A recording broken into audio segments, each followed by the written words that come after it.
Hoje eu quero apresentar para vocês, então, a nossa primeira aula de ecologia animal. E a nossa primeira aula é uma introdução a populações e demografia. Então, essa nossa imagem de capa é uma pintura do pintor holandês Maurício Gesser, Profundidade, e que, de certa forma, representa uma população biológica, com um pequeno erro que a gente vai falar sobre ele mais tarde. Beleza?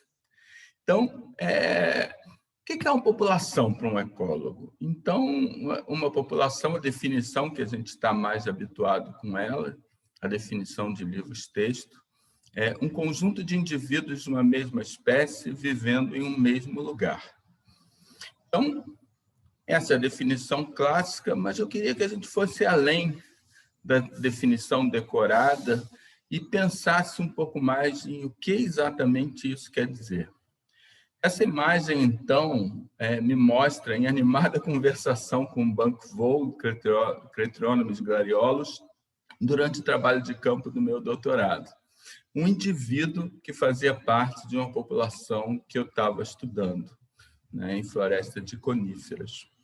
E, bom, cada indivíduo de uma população biológica, cada indivíduo desses, não é só um número, ele é muito mais do que um número. É um ser vivo, é um ser que vive, se reproduz, envelhece e morre.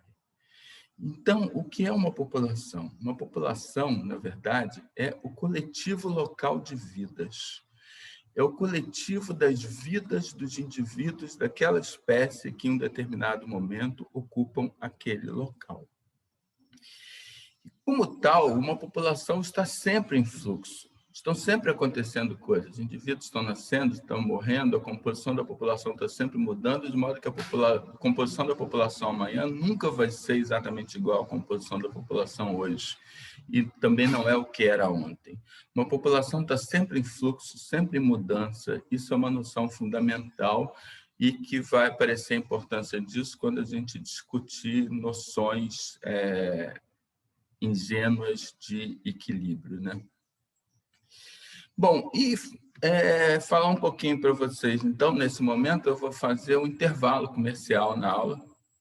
E eu vou fazer um intervalo e vou perguntar para vocês como funciona uma conta bancária. Olha, eu acredito que todos vocês tenham contas bancárias, tenham uma conta bancária, ou pelo menos saibam como funciona. Então, qual é o saldo de uma conta bancária num determinado momento? Bom, numa conta bancária você tem uma série de entradas, e essas entradas são teu salário, a tua bolsa, qualquer dinheiro que você receba de alguém. E você tem uma série de saídas, e as suas saídas são qualquer pagamento que você faça, qualquer compra, qualquer dinheiro que você transfira para alguém, impostos, etc. E você poderia pensar, então, que o saldo da conta corrente é a soma das entradas menos a soma das saídas. Todo mundo concorda com isso? Eu espero que não, porque está faltando alguma coisa, né? O que está faltando? Na verdade, o saldo de uma conta corrente é o saldo anterior mais a soma das entradas menos a soma das saídas. Beleza? Saldo anterior mais a soma das entradas menos a soma das saídas. Bom, espero que vocês tenham entendido isso, porque, beleza, se você entendeu isso, você entende como funciona uma população biológica. Porque uma população biológica funciona exatamente da mesma forma que uma conta corrente, com uma única diferença: é mais simples. Porque numa população biológica você só tem 2 tipos de entrada e você só tem 2 tipos de saída. Então, os tipos de entrada numa população biológica a gente chama de nascimentos e mortes. Desculpa, os tipos de entrada a gente chama de nascimento e imigração. Imigração são os indivíduos que estão vindo de outro lugar para aquela população. E você tem 2 tipos de saída, que você chama de morte e emigração. Então, a imigração é a saída dos indivíduos para outra população. Então, uma população só tem 2 tipos de entrada e 2 tipos de saída, né? As entradas tendem a aumentar o tamanho da população, enquanto isso as saídas tendem a diminuir, as coisas estão acontecendo ao mesmo tempo. Então, isso leva mais formalmente ao modelo BID, que é o primeiro modelo que a gente estuda em ecologia de populações, e que é extremamente simples. Então, o modelo BID, ele exprime justamente o que eu acabei de falar, né? Então, NT mais 1 é igual a NT mais B mais I menos D menos E. Então, número no momento T mais 1 é igual ao número no momento T mais os nascimentos, mais a imigração, menos as mortes, menos a imigração. É óbvio porque que se chama o modelo BID, né? Então, é simples assim. Esse modelo se aplica a toda e qualquer população de todo e qualquer organismo vivendo no universo, desde o início dos tempos até o final do universo, para todo sempre. Tá? Não tem como a população não funcionar dessa forma. Não há como não funcionar dessa forma. Tá? Então, isso se aplica à situação mais típica que a gente tem nas populações, que é a situação de uma população aberta, onde, além de nascimentos e mortes, você tem imigração e imigração. Se você pensar numa população fechada, o que é uma população ecologicamente fechada? Uma população ecologicamente fechada é uma população onde ela está de tal forma isolada naquele lugar que não existe entrada e saída de indivíduos, não existe migração e imigração. Então, nesse caso, o modelo fica ainda mais simples, porque numa população ecologicamente fechada, você tem NT mais 1 é igual a NT mais B menos D. Tá, mas o conceito de população estatisticamente fechada na verdade, é um outro conceito que é diferente do conceito de população ecologicamente fechada.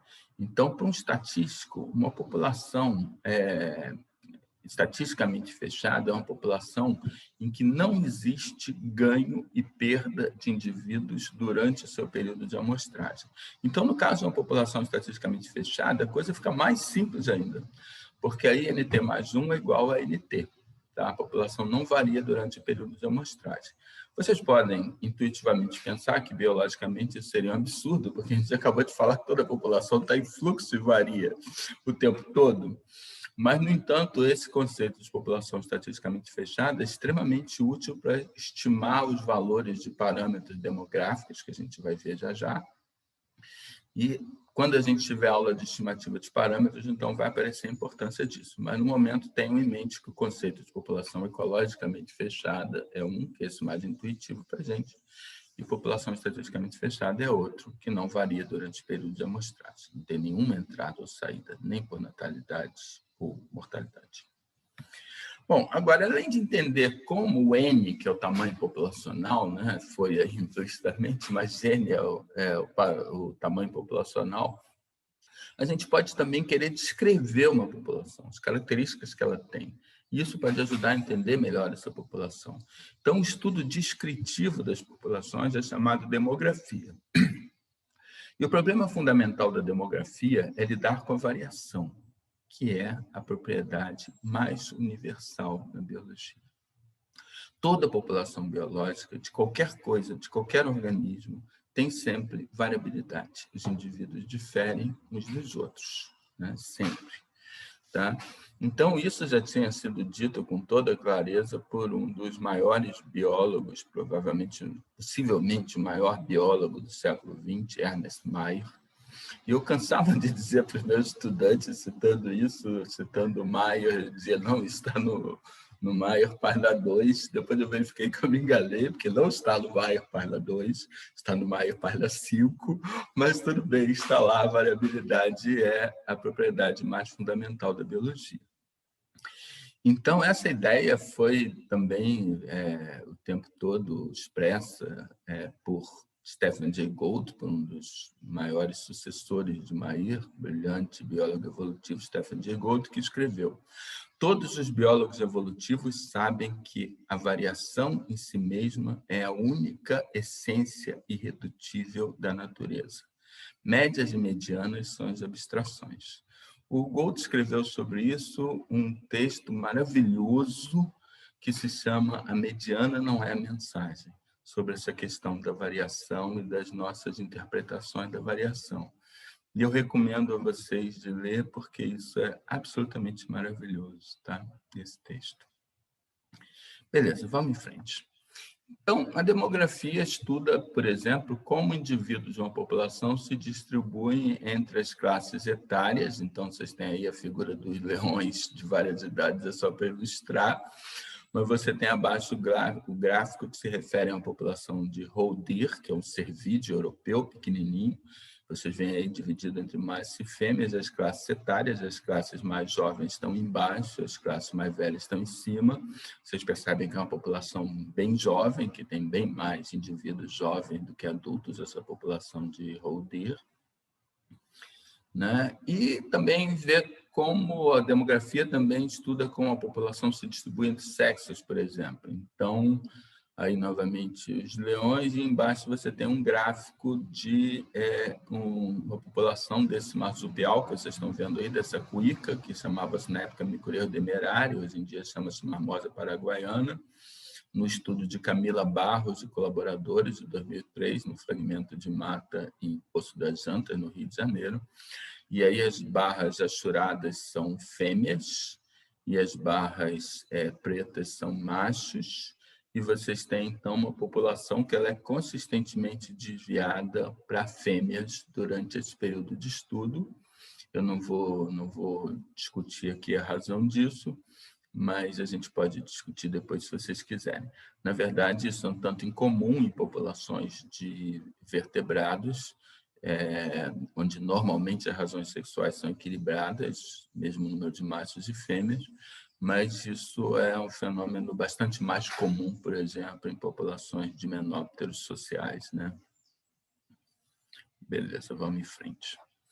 Então, agora, você pode exprimir a variação em gráficos, como a gente acabou de fazer, mas às vezes é mais simples você descrever, sumarizar a variação através de parâmetros demográficos.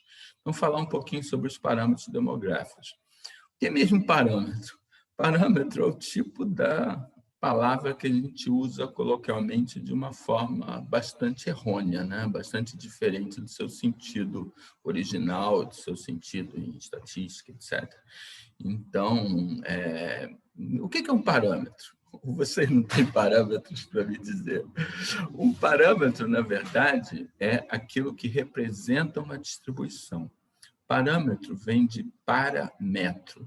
Para é similar a, análogo a. Metro vem de medida.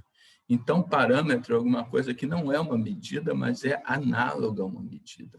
E ela representa uma distribuição.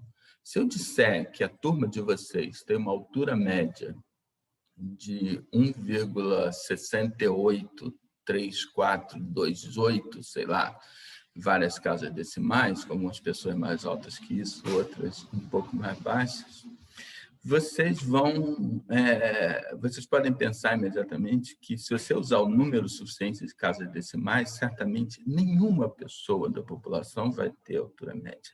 Então, a altura média não é uma medida de ninguém, mas ela representa a população, ela sumariza a variação e te diz que as pessoas dessa população têm, em média, uma altura menor do que aquela outra população que você amostrou dentro de um time de jogadores de basquete.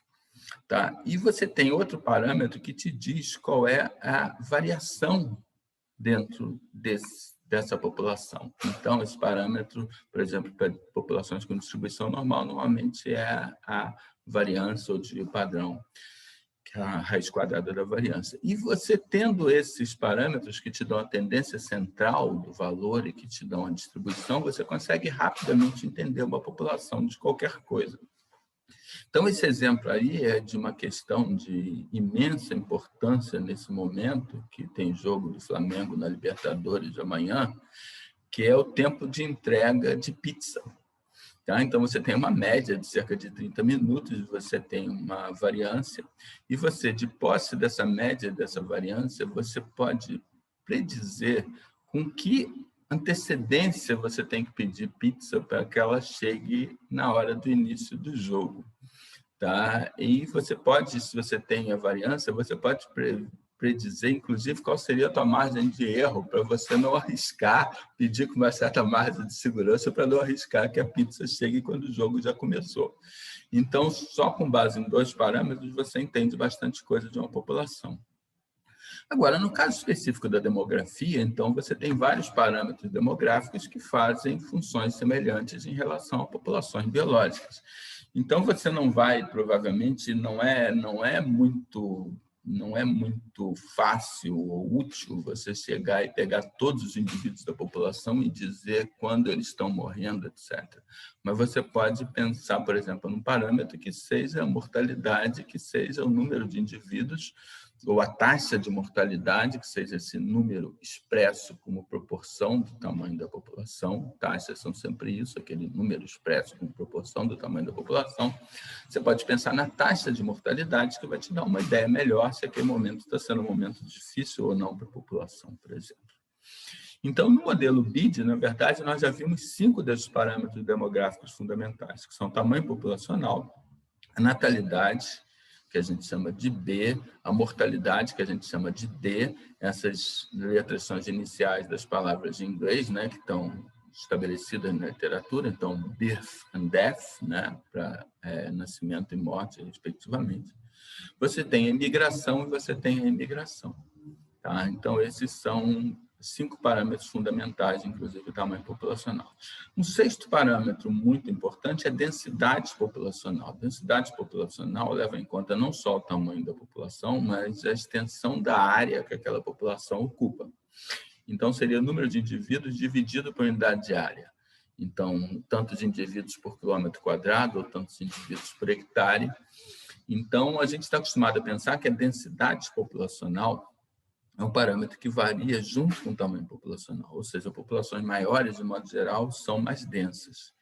Isso é verdade na maioria dos casos, mas é interessante pensar que não necessariamente é verdade. Você tem casos em que a relação entre tamanho populacional e densidade populacional é inversa. Tem uma variação oposta. Então, vocês conseguem pensar em um caso assim? Se a gente pensar num caso assim, por exemplo, é o caso de populações em ilhas. Porque populações em ilhas normalmente têm tamanhos populacionais muito pequenos, porque a área disponível para aquela população é muito pequena. No entanto, a gente sabe que, sistematicamente, populações em ilhas tendem a ser mais densas, ter maior densidade populacional do que populações das mesmas espécies no continente. Por quê? Porque em ilhas você normalmente não tem, porque em ilhas tem uma menor riqueza de espécies, etc., uma coisa que a gente vê em biologia da conservação, né, relações de espécies-área. Então, como ilhas têm uma menor riqueza de espécies, você tem menos espécies competidoras, as espécies que existem lá conseguem ter densidades populacionais muito maiores. Então, ilhas, em relação ao continente, o tamanho populacional, obviamente, é menor, mas a densidade populacional tende a ser maior. A gente, na nossa aula de padrões espaciais, a gente vai discutir um pouco mais populações insulares. Agora, outro parâmetro muito útil e importante é a sobrevivência, né? Então, a taxa de sobrevivência expressa como proporção da população, normalmente é expressa como essa letra grega φ. E a sobrevivência, você pode pensar assim que ela seria o inverso da mortalidade, mas não, se você calcular a sobrevivência como inverso da mortalidade, você vai errar sempre. Se você botar sobre mortalidade, você vai errar sempre. Sobrevivência não é o inverso da mortalidade. O que sobrevivência é, na verdade, exprime um princípio filosófico extremamente profundo. Quem não morreu é porque está vivo, tá certo? Então, na verdade, a sobrevivência é o complemento da mortalidade. É aquilo que você precisa somar com a mortalidade para dar o tamanho da população. Então, se você tem uma população de 1.000 em determinado intervalo de tempo, 300 morreram, sua sobrevivência é 700. Correspondentemente, a sua taxa de mortalidade teria sido 0,3, sua taxa de sobrevivência teria sido 0,7, que é o valor que você precisa para somar e dar 1, né? Somar com a mortalidade e dar 1. Então, a sobrevivência, enfaticamente, não é o inverso da mortalidade. A sobrevivência é o complemento da mortalidade, beleza? E é comum que a gente mostre, que os ecólogos e populações mostrem esses parâmetros numa coisa chamada tabela de vida, que uma maneira de mostrar, que vocês certamente já viram em ecologia básica, etc. Então, nessa tabela de vida, por exemplo, você tem várias classes etárias, né? E você tem, então, a taxa de mortalidade e a taxa de sobrevivência dos organismos em cada classe etária dessa, ou seja, a probabilidade de morrer durante cada classe etária dessa, e a sobrevivência ao complemento, que soma dá 1, conforme a gente acabou de falar. E você tem na última coluna a fertilidade ou fecundidade, que é o número médio de filhotes que um organismo daquela classe etária tem. Na verdade, pode ser ou um organismo ou uma fêmea daquela classe etária, pode ser das duas maneiras. Normalmente, se não fala nada, normalmente é organismo, mas muitas tabelas de vida usam a fecundidade das fêmeas apenas. Agora, uma coisa interessante é que, se vocês forem procurar essa literatura, assim, literatura de estudos populacionais, frequentemente vocês vão ter a decepção de encontrar que vocês não vão ouvir falar de natalidade e mortalidade. Eu tive essa decepção, né? Porque eu esperava encontrar todo mundo falando nos artigos de estudos de populações na natureza, de natalidade e mortalidade, e ninguém fala nisso. As pessoas falam recruitment losses. Então, de início, isso foi um desapontamento para mim, mas depois eu percebi que, ao contrário, os estudos que eu estava lendo e que falavam dessa forma estavam mostrando que eram bons estudos, estavam mostrando que eram estudos cautelosos. Por quê? Porque é difícil separar num estudo de campo a natalidade da imigração, assim como a mortalidade da imigração. Imagina um estudo, isso aí é uma foto de armadilha fotográfica, né, de um estudo de campo com tigres do pessoal lá do Ulas Karant, que foi palestrante na Biosemana poucos anos atrás, na Índia. E um bicho aparece na população e é difícil se separar se, na verdade, isso é um nascimento local ou imigração, se ele veio de algum lugar, ou se, na verdade, ele estava antes na população e não foi percebido, até porque nenhum método tem detecção de 100%. Então, esse tigre nasceu lá ou ele veio de fora? Representa a naturalidade ou a imigração? Da mesma forma, se um bicho desaparece, é difícil você saber se é mortalidade ou a imigração. Ele morreu ou ele simplesmente saiu da população? Também todo dispositivo de captura normalmente só vai capturar os bichos, inclusive captura fotográfica, a partir de uma certa idade, porque os filhotes que estão com a mãe, por exemplo, de aves e mamíferos, não vão ser detectados. Então, na verdade, eles só são detectados quando eles entram na população capturável. Então, o que querem dizer esses termos que a gente vê nesses estudos? Recrutamento é um termo genérico em ecologia, que se refere à entrada de indivíduos em qualquer classe etária, que pode ser, inclusive, mas não apenas, a primeira classe etária, caso em que o recrutamento coincide com a natalidade. Mas, nesse caso de estudos de campo, recrutamento quer dizer entrada de indivíduos na população capturável. Então, é isso que cautelosamente os autores estão dizendo. Eu tenho uma estimativa de quantos bichos estão entrando na minha população capturável. Tá? Que eu consigo mostrar. Da mesma forma, losses quer dizer perdas, quer dizer saídas de indivíduos da população capturável. Normalmente você não tem como saber se é por mortalidade ou imigração. Na verdade, você pode saber. Você pode saber tanto por design experimental como por métodos de análise. Design experimental, porém, é muito complicado. Inclui você botar várias grades, né, vários conjuntos de linhas e colunas de armadilhas, e você poder estudar o deslocamento de bichos marcados de um lugar para o outro, para você poder estimar o que é migração e imigração.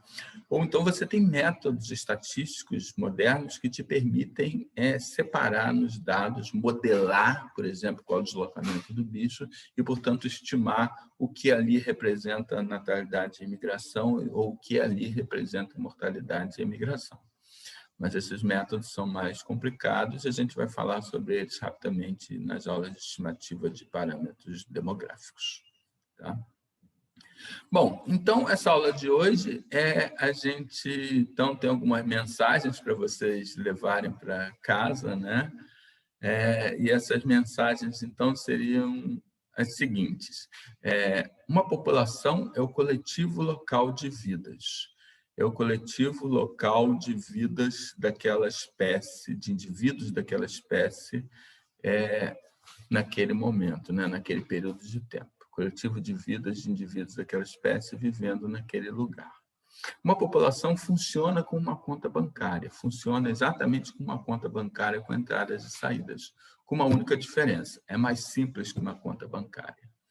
E a demografia usa parâmetros demográficos para sumarizar a variação em uma população.